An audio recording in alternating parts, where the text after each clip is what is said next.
안녕하세요, 가치환입니다. 8월 11일 월요일 국내 시장이 마감되었습니다. 자, 오늘 코스피 코스닥은 약간의 혼조세를 보여주었고요. 코스피는 전날과 거의 비슷하게 마무리가 되었습니다. 마이너스 0.1% 빠졌었죠. 그리고 코스닥은 반대로 코스닥은 소폭의 빨간불이 들어왔고 오늘 811포인트에서 마무리되었습니다. 0.3% 상승했습니다. 그리고 코스피 상위 종목들을 보면 오늘 눈에 띄는 것은 오랜만에 반도체 안에서도 하이닉스가 시장 흐름을 주도했었고요. 또 2차전지 관련주의 흐름도 좋았습니다. 그리고 두산 에어로빌리티 오랜만에 다시 한번 원전주의 흐름도 좋았었고요. 반대로 조선주의 흐름은 그렇게 좋지 못했습니다. 그 이유는 뒤에서 한번 말씀드려볼게요. 그리고 코스닥은 HAB를 제외하면 전체적으로 흐름이 그렇게 나쁘지 않았었고요. 특히 2차전지 관련주 에코프로 그룹주의 흐름이 가장 좋았던 것 같습니다. 자, 그리고 코스피의 수급을 보면 그동안은 기관과 외국인이 동시에 매수를 했었다면 오늘만큼은 유일하게 외국인만 매수를 했었고요. 한 2,600억 정도? 그 정도의 매수가 들어왔습니다. 그리고 코스닥은 이틀 연속으로 양매수가 들어왔었죠. 그리고 삼성전자 오늘은 다시 한번 기관과 외국인의 양매도가 나왔고요. 그리고 하이닉스는 다시 한번 외국인의 많은 순매수가 들어왔습니다. 1,580억 정도? 다시 한번 많은 순매수가 들어왔고요. 그리고 두산 에너빌리티 이 종목은 아쉽게 7만원을 돌파하지 못했지만 오늘도 기관과 외국인의 많은 순매수와 함께 최근에 이번 달 들어 수급이 굉장히 많이 개선이 되었습니다. 그리고 오랜만에 급락이 나왔던 하나오션 역시 수급도 오랜만에 기관과 외국인의 많은 순매도가 났습니다. 이번 달 들어 가장 많은 순매수 규모인 것 같죠? 그럼 이어서 주체별 매매 동향에 대해서 살펴보도록 하겠습니다. 8월 11일 외국인이 가장 많이 매수한 종목은 SK하이닉스, 두산에너빌티, 카카오, LIG넥스원, LG이노텍 이렇게 순서대로 매수했고 그리고 기관은 포스코퓨처엠, 두산에너빌리티, LNF, 삼양식품, 삼성 SDI 기관은 전반적으로 2차전지 관련주에 많은 집중을 했던 것 같습니다. 이어서 해외 증시를 보겠습니다. 지난주 금요일날 종료된 미국 증시를 보면 나스닥은 종가상으로 다시 한번 신고가를 경신했습니다. 그래서 금요일은 1% 상승과 함께 21,450포인트에서 마무리되었습니다. 그리고 S&P 500도 마찬가지로 종가상으로 신고가는 아니었지만 0.7%의 빨간불이 있었고 다우지수는 0.4%의 빨간불이 들어왔습니다. 그리고 반도체도 0.8%의 빨간불이 있었고 그리고 일본 증시는 오늘 휴장입니다. 아울러 대만 증시는 0.7%의 빨간불이 들어오고 있고 중국 증시도 0.5%의 빨간불이 들어오고 있습니다. 그래서 전반적으로 미국 증시와 아시아 증시 지금 시장 분위기는 나쁘지 않은 것 같고요. 물론 국내 증시도 그렇게 나쁜 흐름은 아닌 것 같습니다. 다만 오늘은 코스닥 쪽에서 조금 더 좋은 흐름이 나오는 것 같습니다. 자, 그리고 오늘 시장 흐름을 한번 살펴보면 반도체 관련주는 오늘 시장 흐름이 조금은 나뉘는 것 같습니다. 삼성전자는 1% 가까운 하락이 나오고 있다면 반대로 하이닉스는 모처럼 3% 이상의 급등이 나오고 있습니다. 일단은 삼성전자에 어떤 변수가 있었던 것은 아닙니다.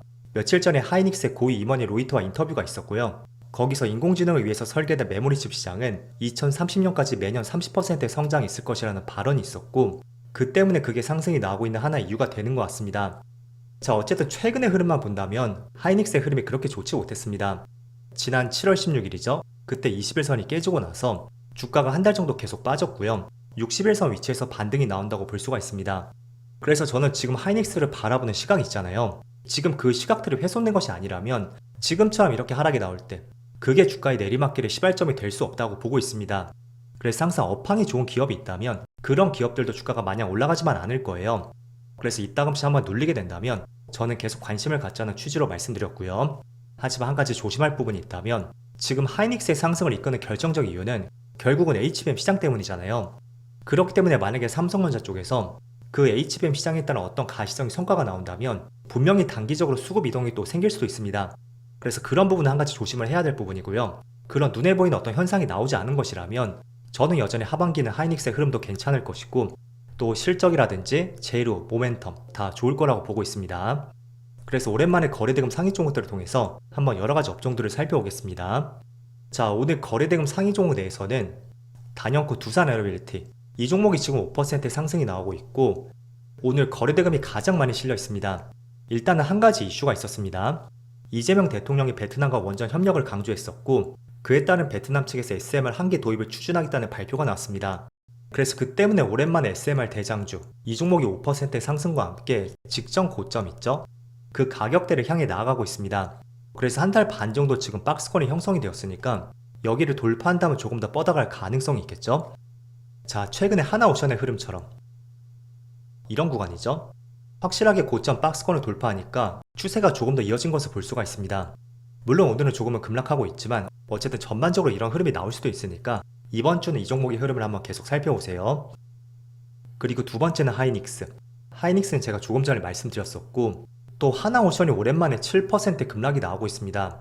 제 개인적인 생각은 조금 더 빠질 가능성도 있지만 어쨌든 지금의 위치에서 급락이 나올 때 그런 구간에 계속 관심을 가져야 하지 않을까 라는 생각을 갖고 있습니다. 일단 오늘 주가가 빠지는 것은 최근에 노란봉투법이 통과가 되었잖아요. 그런데 이게 노동 3법을 보장하는 법안이고 그 때문에 파업으로 발생한 손해배상이 생긴다면 그 책임을 노동자 개인에게 과도하게 묻지 않을 가능성이 상당히 높습니다. 그럼 결국에는 파업이 더 많아질 가능성이 있다는 거죠.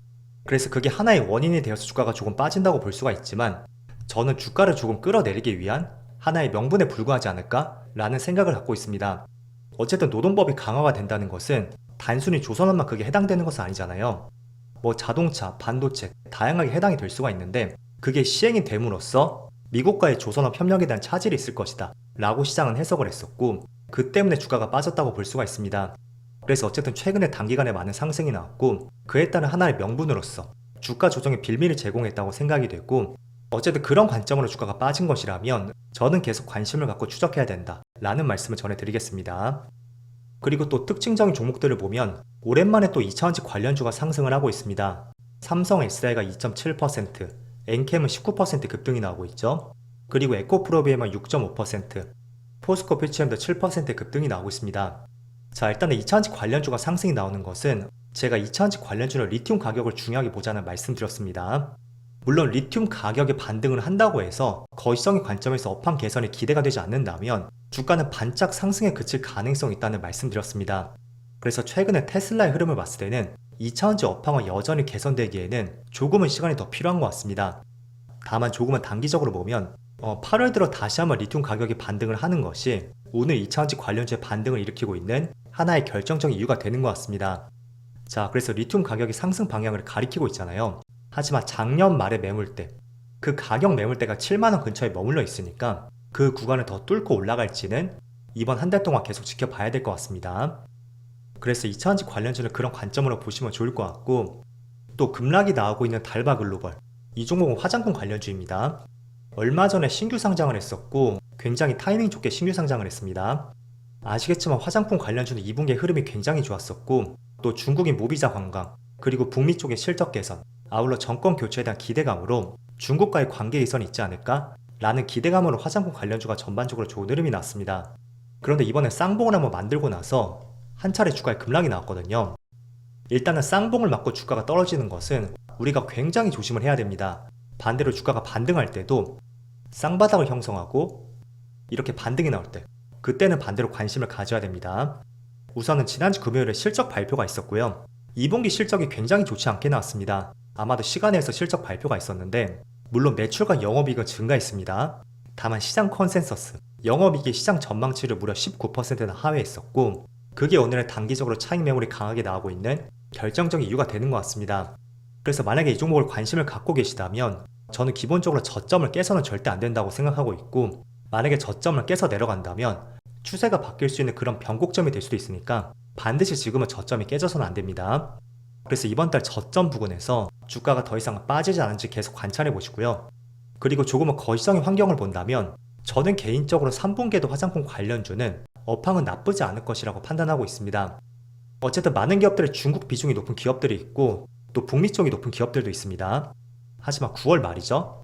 아마 정확하게 28일쯤 될 것 같은데 그때 중국 단체 무비자 관광이 허용이 되었습니다. 그래서 그런 부분은 화장품 시장에 대해서는 조금은 기대감을 가져볼 수 있는 재료가 되는 것 같습니다.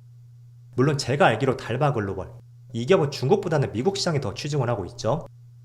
그래서 오늘은 종합적으로 거래대금 상위 종목들을 통해서 어떤 이유로 상승과 하락이 있었고 또 만약에 하락이 있었다면 어떤 부분을 중요하게 봐야 되는지 그런 부분을 여러분들에게 강조해드렸습니다. 막연하게 거래대금 상위 종목에 포함이 되었다고 해서 당장 매수를 하자는 취지도 아니고요. 또 급락이 나왔다고 해서 당장 팔자는 그런 취지도 아닙니다. 항상 관심 종목에 편입을 시켜두시고 계속해서 주가의 흐름을 추적 관찰해 보신다면 분명히 매수하기 좋은 기회가 생길 수가 있으니까 항상 거래대금 상위 종목들은 지속적으로 주가 흐름을 추적 관찰하자 라는 말씀 드리겠습니다. 그럼 늦은 시간까지 정말 수고 많으셨고요. 저는 내일 영상에서 다시 찾아뵙도록 하겠습니다. 모두 즐거운 저녁 되세요. 감사합니다.